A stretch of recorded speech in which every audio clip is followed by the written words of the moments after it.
Jamaah yang dirahmati Allah, alhamdulillah dengan rahmat Allah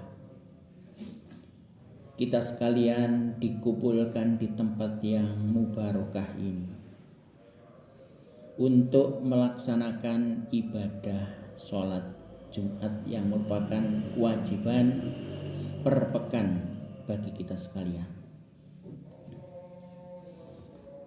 Tiada lain, ini adalah bagian dari nikmat Allah yang besar.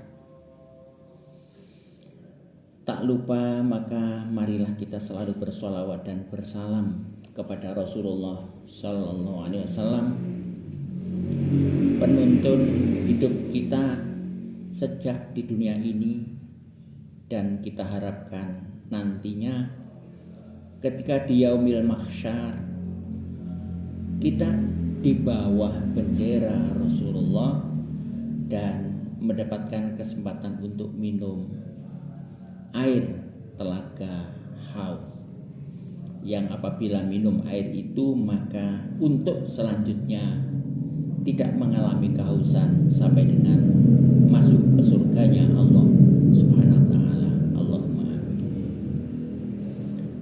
Tak lupa saya wasiatkan utamanya kepada diri saya sendiri dan kepada jamaah sekalian untuk selalu meningkatkan, mempertahankan, bahkan meningkatkan takwa kita kehadirat Allah Subhanahu wa taala.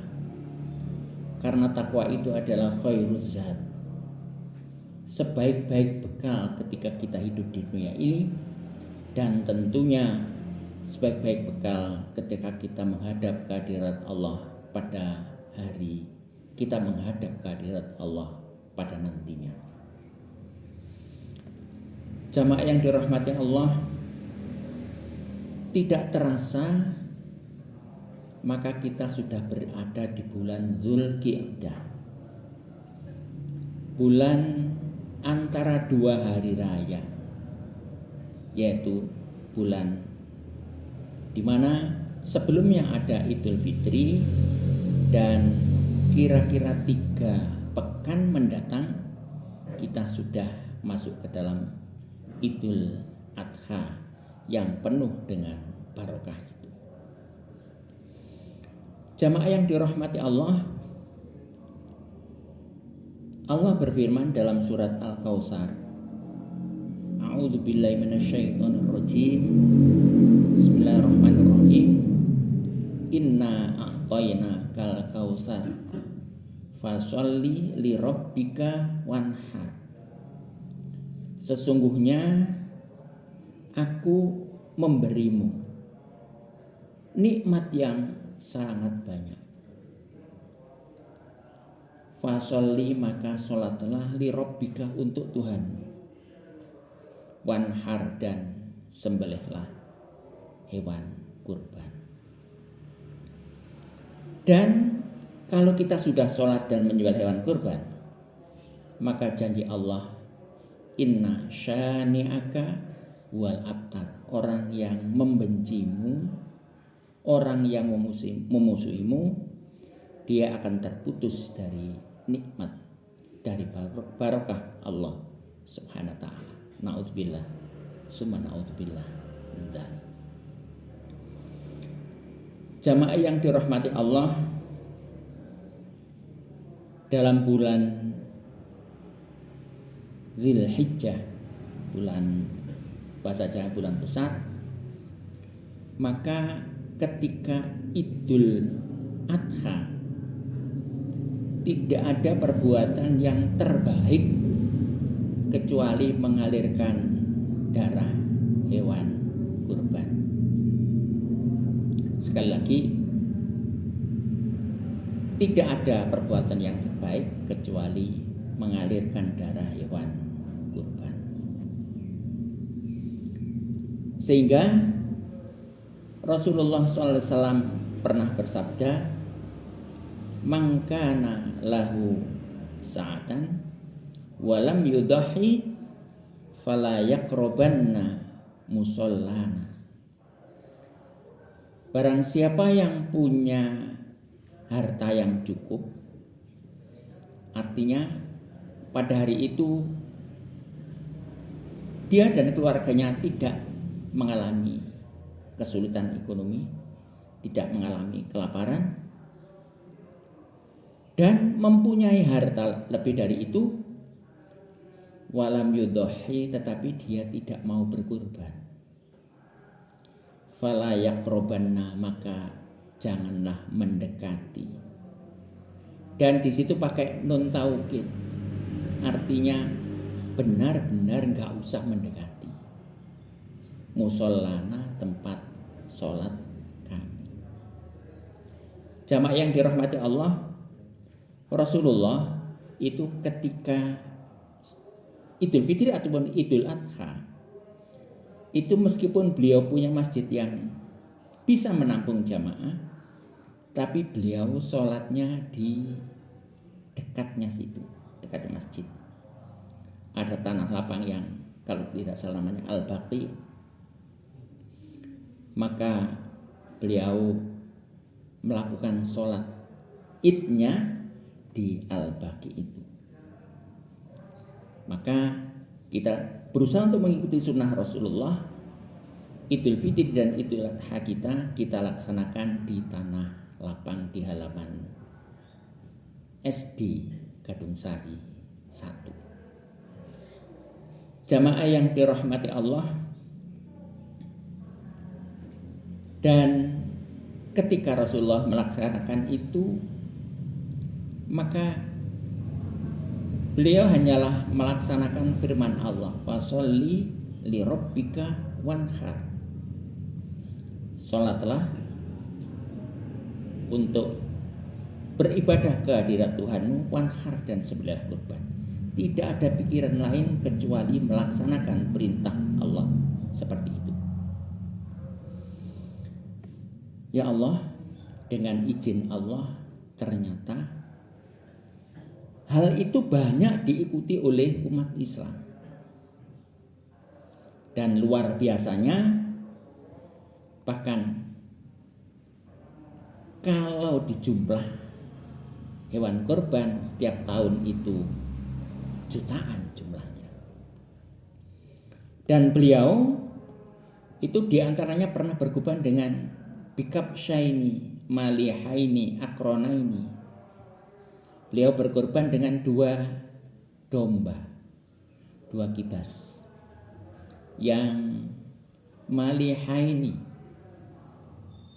warnanya indah, akronaini dan bertanduk. Jamaah sekalian, dalam arti kalau ada semacam itu berarti mengikuti sunnah Rasulullah Shallallahu Alaihi Wasallam. Dan beliau juga menyembelih sendiri. Maka kalau jamaah ada yang berkurban dan menyembelih sendiri, itu berarti mengikuti sunnah Rasulullah Shallallahu Alaihi Wasallam. Jamaah yang dirahmati Allah, bagi yang tidak pandai menyembelih, itu bolehlah disampaikan kepada panitia kurban, dengan catatan panitianya amanah, tahu caranya menyembelih dan tahu bagaimana membagi daging kurban itu. Jamaah yang dirahmati Allah, jangan sampai panitia itu malah menjadi pengotor di dalam kegiatan ibadah itu. Masya Allah. Saya ingatkan lagi bahwa setiap tindakan kita itu dicatat dan kita akan melihatnya ketika pada penimbangan amal kita nantinya. Masya Allah. Masya Allah dan subhanallah. Mari kita berhati-hati dalam melaksanakan ibadah kurban itu dan dalam membaginya, serta kita berhati-hati pula untuk melaksanakan ibadah kurban itu agar ibadah saudara kita atau ibadah kita benar-benar diterima oleh Allah Subhanahu wa taala. Allahumma amin. Jamaah yang dirahmati Allah, perlu pula diketahui bahwa ada beberapa hewan yang tidak boleh untuk berkurban. Satu, al-maridhatul bayyinu maraduhu. Hewan yang sakit dan jelas sakitnya. Artinya memang tampak dan jelas sakitnya. Bukan sekedar sakit dikit, tapi sakitnya benar-benar sakit. Berikutnya al-aura'u al-bayyinu aura'uha, yang matanya tidak bisa melihat. Ditandai dengan dia berjalan juga tidak terbaik karena matanya tidak bisa melihat. Berikutnya al-arja al-bayyinu dhulmuha.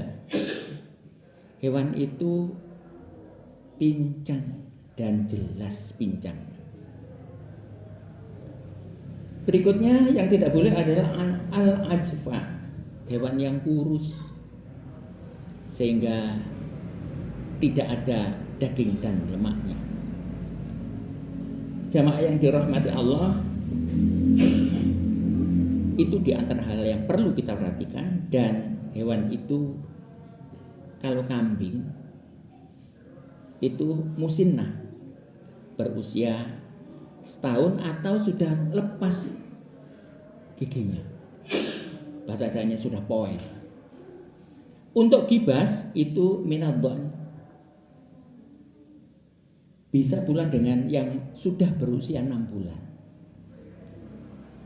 itu sudah bisa dipakai untuk berkurban. Dan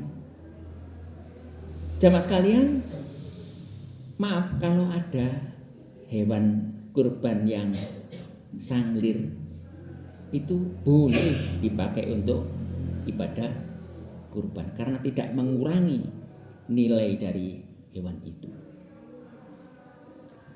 Jamaah yang dirahmati Allah, berikutnya sunnahnya yang berkurban kalau tidak bisa menyembelih sendiri, itu menyaksikan peristiwa pemotongan hewan kurban. Kok begitu, bagaimana? Rasulullah berkata kepada putri beliau yang bernama Fatimah, "Ya Fatimah, kumi fasyadi udhiyataka fa innahu yufaru laka inda awwali qatratin min damiha kullu dzambin amildihi." Hai Fatimah, ketika ada penyembelihan hewan kurbanmu, maka berdirilah engkau menyaksikan itu. Kenapa? Karena ketika hewan itu disembelih, darah belum jatuh ke tanah, maka dosa yang pernah kau lakukan itu sudah diampuni oleh Allah Subhanahu wa ta'ala. Wakuli, dan berkatalah, maksudnya berdoalah.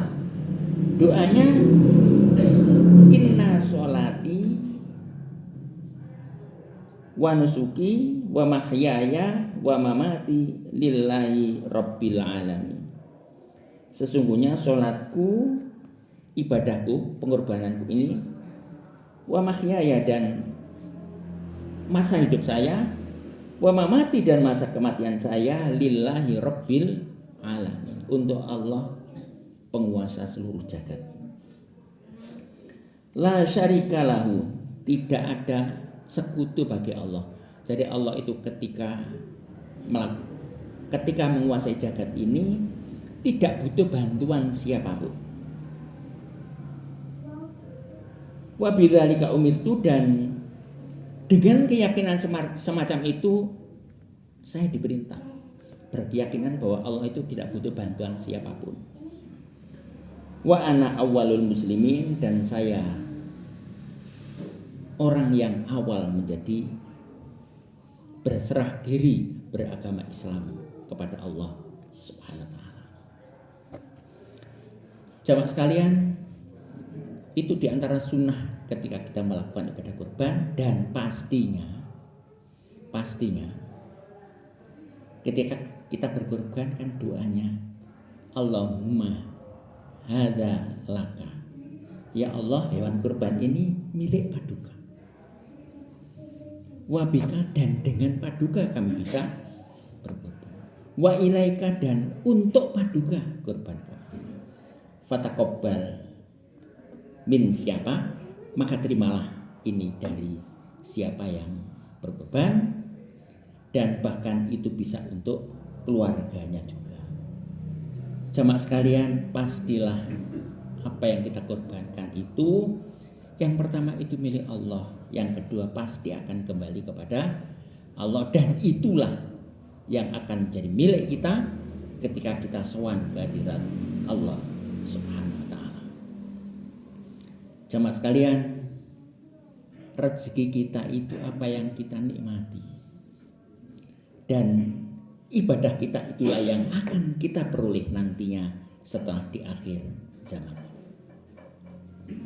Jamaah sekalian, saya sampaikan ini sebagai peringatan untuk diri saya sendiri dan untuk jamaah sekalian, sebagaimana firman Allah, inna sholati wa nusuki wa mahyaya wa mamati lillahi rabbil alamin. Sesungguhnya sholatku, ibadahku, hidup dan matiku milik Allah Subhanahu wa taala. Barakallahu lakum fil Qur'anil azim wa nafa'ani wa iyyakum bima fi minal ayati wa dzikril hakim. Fataqabbala minni wa minkum tilawatahu innahu was-sami'ul alim.